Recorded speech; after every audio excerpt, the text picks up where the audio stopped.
Hello, peeps. It's been a while. I've been a little busy. The new job and all. Figured I would come back and force, which this isn't something I wanted to do, but don't really have a choice. So we'll get right to it. All right. So you know about 15 Mustang 5.0 6-speed car. All right. Now I've not had any dealings with any of these cars. When I worked at the dealership, I worked on one, but it was an 11, and that was air conditioning issues, compressor, that kind of thing. So this being my own car, this is basically a test, because I'm used to working on the Fox bodies. 65 here isn't much different as far as a motor. It's got a push right through a 2 in it, and fairly easy to work on. It's probably even more easier to work on than the Fox body because the Fox body is fuel injected. But onward we move. So the 15 car runs good. I had no problems out of it. But I noticed that the dead pedal was a little greasy. I was like, what's up with that? Well, let me hip you to this if you don't know. All right, if this is your first go around with the first gen new body style, which is the 15 car because the 14 car was different. Inside the door there are 2 holes. There's 2 on each side. There's one on the top, there's one on the bottom.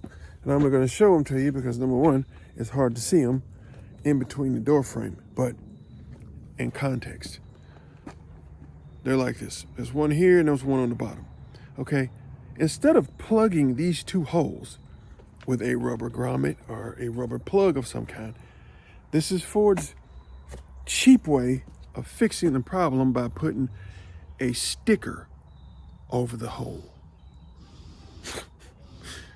Okay, a sticker.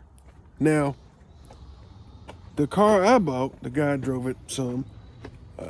It had 72,000 miles on it when I bought it. But it sat a lot. And you know, over time, adhesive stickers tend to lose their adhesion. Okay, and the stickers that they use on the inside of this door is about this big around. And the sticker in question on the driver's side was gone. Okay, so when that sticker goes missing, you wash the car, it rains, rain runs down the seal there, runs into that hole, and puddles in the floor. Now, that's one problem that you could run into, considering that's an easy fix. You call Ford. If you get the part number, I had it. I don't remember what it was. I looked it up. Got the part, put the plugs in. Now, I didn't bother the bottom ones because the stickers were still there. But at some point, I will go in and replace the other 2 on the bottom. So I replaced the top 2 holes with the body plugs that Ford sells. You would think that a dealership will go ahead and put those body plugs in while it's there and fix that problem and then just avert having to deal with that. They would just go ahead and take all the new cars in, snatch those stickers off, put the body plugs in them. All right. One problem averted. All right. Second problem. Got the body plug fixed. Notice, still looks dark over here on the floor next to the pedal. I was like, well, you know, rub my hand across it. Look greasy. Brake fluid, clutch fluid. Now, in these cars, the brake master cylinder, the 15 model, I don't know about the 14 model because I don't own a 14 model. This is my first dealings with this. Now, the brake master cylinder and the clutch master cylinder work together. So it's kind of like a Hydro Boost system in the older cars. Clutch fluid is brake fluid. The clutch master cylinder is mounted next to the clutch pedal, on the clutch pedal. It doesn't have a reservoir. It uses the brake fluid as a reservoir. Now, one problem I did find is this. I got a problem with this. Okay? Come on, Ford. I mean, how you expect us to hold y'all up? You know, y'all, we Ford guys, and we get enough flack from these cats talking about found on the roadside dead, and you got this. I mean, come on, man. This right here. Now, I know you got aftermarket companies that make braided hoses, which is probably Steeda or some of the other ones or whoever. I haven't looked into them yet. I know Steeda makes a cable clutch from the clutch throwout bearing. They make a braided hose that goes to the master cylinder over here, and it's supposed to hurt that problem. And I get it, because the hose they use that runs from the clutch master cylinder to the throwout bearing is plastic. It's hard plastic. It don't look like this one, but it's a black plastic hose that if you weren't paying attention, you think, okay, well, it's metal. No, it's plastic. Okay, it's cheaping out. Okay, you're gonna take that, put it on a performance car, and it's cheap out now. It's cheap out time. So if you race this car, or you know, you want to track time it, and you know, this car has got the Brembos on it, and you know, it's got the active, you know, magnetic suspension. You can adjust it, and you know, you got sport mode and all this garbage. You got all these things on this car that I'm not used to, because I'm used to this when you manually drive it. You got to have, you know, cojones to dive deep in it, but you got to do some upgrades. You can't drive it the way it is.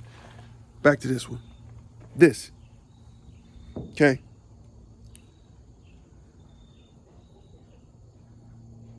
Are you serious? No, they're serious. Oh yeah, this is what we got. Seems to me if you made this whole thing out of metal and just put gaskets in it, it would be easier to fix it. You could take it apart, replace the gaskets, no problem. Granted, this part isn't expensive. Granted, I was gonna let the guys at the shop put it in. I was gonna be lazy about it, but I decided, you know what? I'm not waiting a week.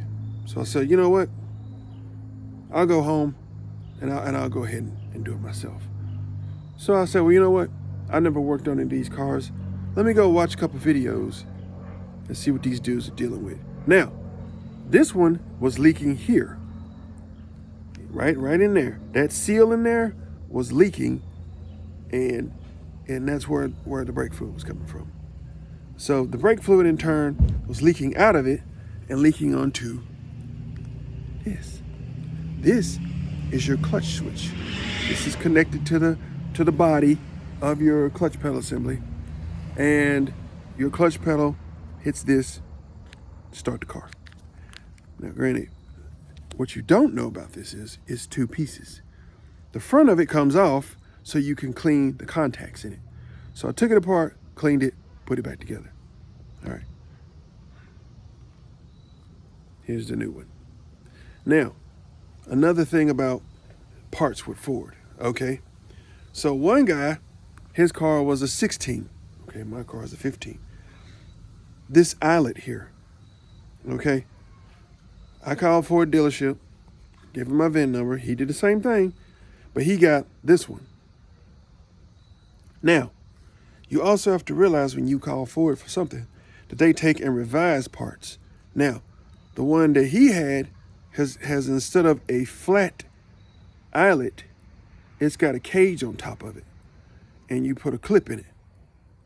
Now, the clip that goes on mine didn't look like the clip that goes on his.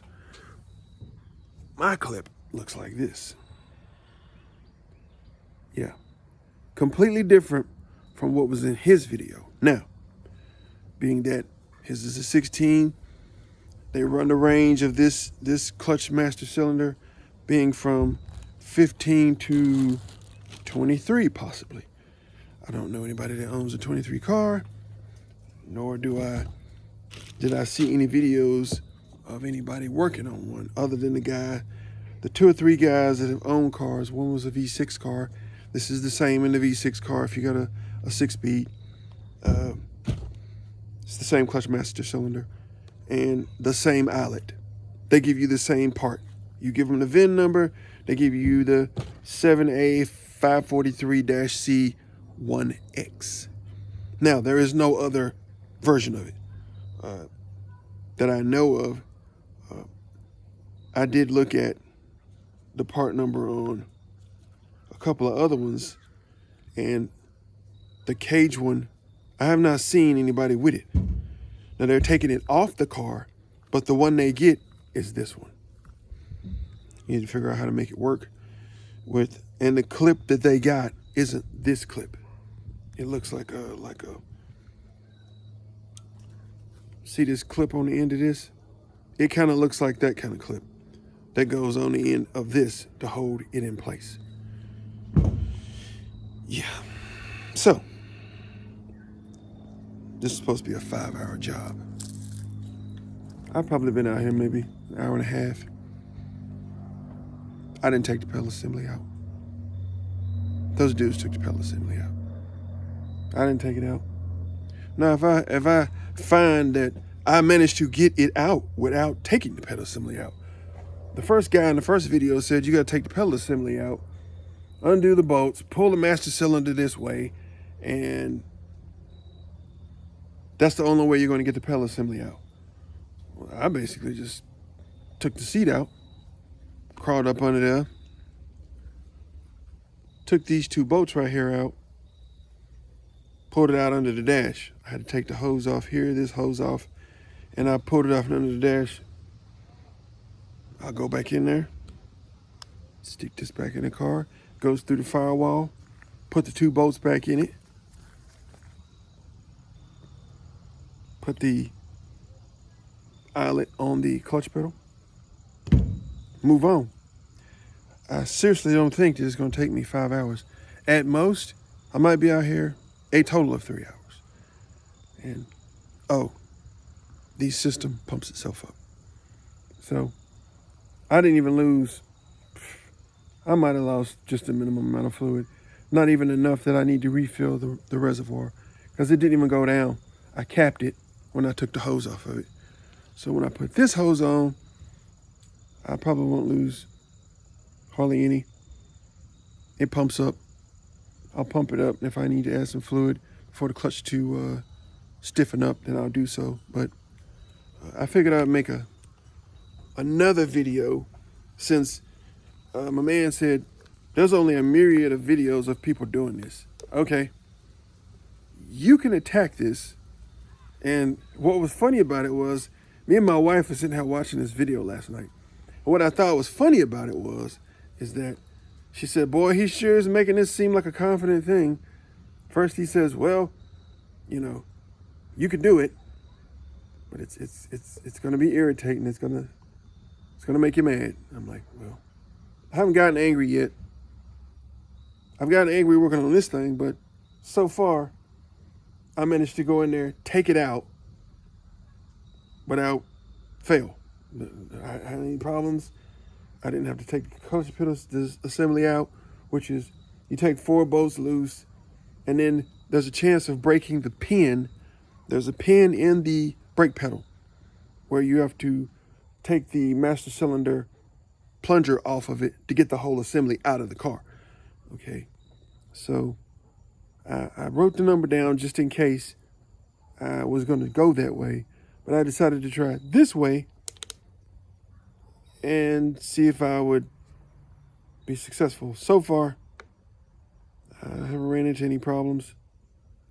I'm going to go ahead and get started on putting this back in, the new one. Cleaned everything off. I might need to do another wipe down, but wiped off the areas that were affected with the leakage, where the this thing leaked, and ran down the pedal and ran onto the clutch engagement switch. And I figured that just looking at it, just think about it in a mechanics kind of way, that would be the only problem. And of course, when you have this issue, what's going to happen is you'll notice it, and it ain't going to be your brakes. It'll say you'll push the clutch pedal in, and it'll say push clutch pedal in. Even though you got it pushed in, it's not reading because this thing is bad. Now, it could have been that it was leaking on it. I don't really think that's it. I think once it starts leaking and fails, it doesn't quite engage the throwout bearing. You don't have enough pressure. Even though I put fluid in it, it's still, being that it's leaking, it leaks down. So granted, I could pump the pedal up and it will start the car. But who wants to pump the pedal up every time you get in the car? You just want to push the pedal in, push the button, get the heck on somewhere. But anyway, I'm going to get back to work. And you get a chance, go check out some of the other videos. Now granted, I don't do a whole lot of work on my first few videos. I just like find topics I like to talk about. So I do that because I figure there's a whole bunch of cats working on a car, on a camera, telling you, here, put this on. Hey, this is good. This one is bad. We're going to put this on today. And that's a little boring to me. Now, if I need the information because I never worked on that, then I'm going to watch the video because it's a how-to video. But as far as me coming out here, working on a car on camera, no, I'm not doing that. Now, I'll come out here and tell you what I've done, or I'll give you a rundown of what I plan to do with a project that I'm working on. But as far as me working on a car on camera, like this is the Power Nation or something like that, nah, I'm good. I ain't got time for that. Plus, it's just me. Ain't nobody out here holding no camera while I'm working on a car. Okay, so we're gonna button this back up, and then I'll make another video on, after I get in the car and take it for a ride. And initially, I'll give you a rundown of what it took, how long it took me. I'm about 2 hours in, roughly. It could be a little less than that. I came out here and got started on it right away. I took the seat out, that kind of thing. And pretty much after there, I just kind of went under there, looked at it, decided which way I was going to attack it, went that way. Here we are. Now we're going to go back in with it, get it back together. So catch y'all on the next video.